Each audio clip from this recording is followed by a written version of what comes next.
Corre sim, Pedro Campos, e espero que sua parte suja vá logo. Bom dia a você e aos ouvintes da Rádio Bandeirantes. O site Intercept Brasil deu início à publicação de uma série de reportagens, 3 vieram à luz neste domingo, que revelam a verdadeira natureza da Lava Jato. O Poder Judiciário há de ser, em última instância, Pedro, o STF, terá de fazer a escolha entre o triunfo da lei e o do arbítrio.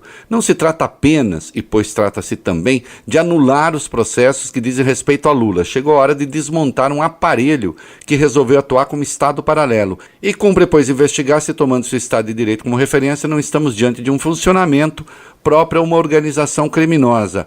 Ô Pedro, não há como a Lava Jato limpar o Brasil porque sua água está contaminada e o que nasce no solo por ela regado está envenenado.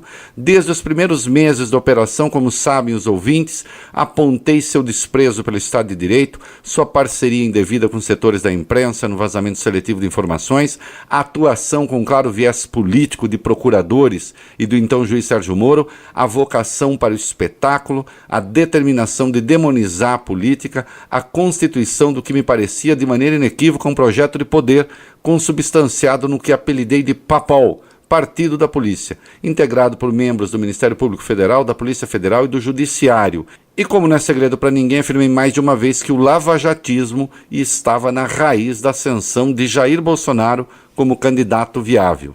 Eis aí o ex-juiz como ministro da Justiça daquele que não precisou concorrer com Lula, porque o petista estava preso, já condenado em segunda instância. A publicação deste domingo está dividida em 4 partes, uma introdução na forma de editorial e 3 reportagens. Já são devastadoras. E muito mais, tudo indica, está por vir. O site afirma ter recebido mensagens privadas, gravações em áudio, vídeos, fotos, documentos judiciais e outros itens enviados por uma fonte anônima que revelam agressões organizadas e sistemáticas ao devido processo legal perpetradas pelo comando da Lava Jato, Deltan Dallagnol em particular, e pelo então juiz Sérgio Moro. Ao registro, Pedro, de 2 anos de conversa, entre 2015 e 2017. Segundo o site, só o grupo de bate-papo intitulado FTMPF Curitiba soma conteúdo para um livro de 1.700 páginas.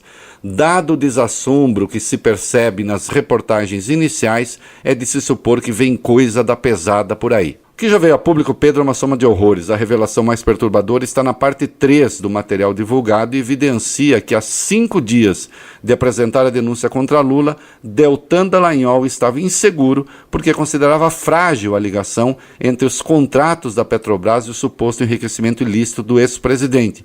Ou seja, a ligação entre a acusação de desvios praticados na empresa e o tal apartamento de Guarujá.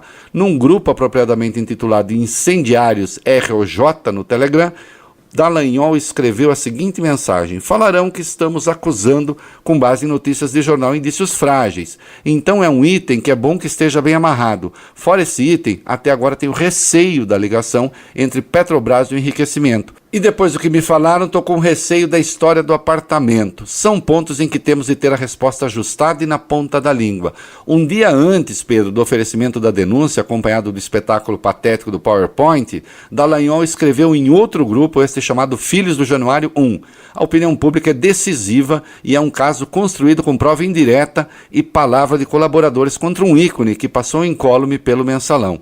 Sem provas para incriminar o ex-presidente, precisava da opinião pública. No dia 14, Dallagnol ofereceu a denúncia, sustentando ser o tal triplex, fruto da propina de contratos com a AS, coisa que Moro ignorou, note-se, ao dar a sentença. No dia 16, numa conversa com o então juiz, Dallagnol revela que apelou a um truque para incriminar Lula. Informa a reportagem do Intercept Brasil o seguinte: o coordenador da Lava Jato escreveu a Moro, aspas, a denúncia baseada em muita prova indireta de autoria, mas não caberia dizer isso na denúncia e na comunicação, evitamos esse ponto. Depois entrou em detalhes técnicos. Não foi compreendido que a longa exposição sobre o comando do esquema era necessária para imputar a corrupção para o ex-presidente. Muita gente não compreendeu porque colocamos ele como líder para imputar 3,7 milhões de lavagem, quando não foi por isso, e sim para imputar 87 milhões de corrupção. Em privado, Dallagnol confirmava a Moro que a expressão usada para se referir a Lula durante a apresentação à imprensa, líder máximo do esquema de corrupção, era uma forma de vincular ao político os 87 milhões pagos em propina pela UAS. em contrato para obras em 2 refinarias da Petrobras. Uma acusação sem provas, ele mesmo admitiu, mas que era essencial para que o caso pudesse ser julgado por Moro em Curitiba. Um dos desafios permanentes que faço, meus queridos, a quem se posiciona sobre esse caso é este. Apontem em que trecho da sentença condenatória de Moro aparece a prova contra Lula. Não há. O Intercept Brasil traz ainda a troca frequente de mensagens entre Moro e Dallagnol a evidenciar que o então juiz era na prática uma espécie de coordenador das ações do Ministério Público Federal, o que viola escancaradamente a lei. Depois de tudo o que se sabe, afirmar que Moro atuou com imparcialidade agride a noção mais elementar de justiça, e isso leva à nulidade do processo. Ao ler o material, ficamos sabendo também que o Ministério Público Federal escancara o seu viés político-eleitoral quando o ministro Ricardo Lewandowski autoriza que Lula conceda uma entrevista, decisão depois suspensa por Luiz Fux, num caso arreganhado de censura prévia. O que se vê é uma força-tarefa que atua como um partido político. É o maior escândalo da história do Judiciário e do Ministério Público Federal. Não se duvide que a Lava Jato chegou sim a muitos crimes. A questão é saber por que julgou que poderia cometer tantos outros para combatê-los. Pronto, falei.